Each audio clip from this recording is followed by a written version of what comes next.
के लावा जैसे फूटता ये जी हमें हमें देहिया टूटता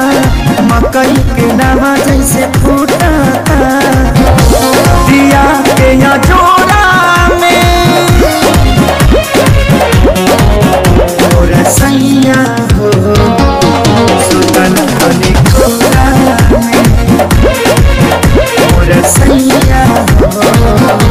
सुतन खली खोरा में।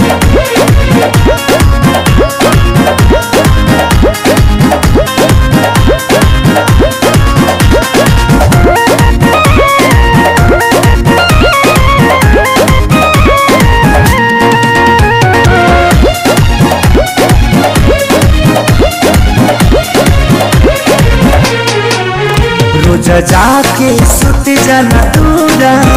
होला कहिलो सबक नहीं पूरा कबो छू छाके हट जल हमके काम रह जलाया घर धूरा रोज जाके सुत जाना दूरा होला कहिलो सबक नहीं पूरा जगता जवनिया के रहरा हो लागता निकल जाई बहरा हो समय नहीं छोड़ा और सैया हो सुतन खली खोरा और सैया हो सुतन खली खोरा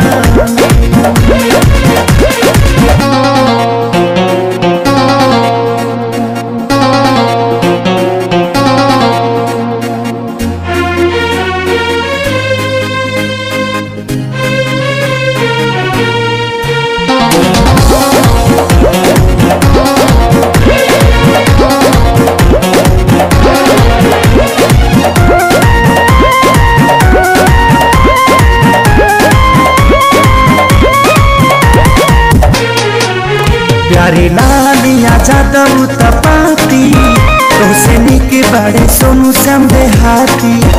तनी देखा धनंजय आशीष के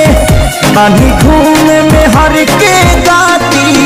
प्यारे लालिया जादव तपाती तुमसे निके बड़े सोनू समझे हाथी।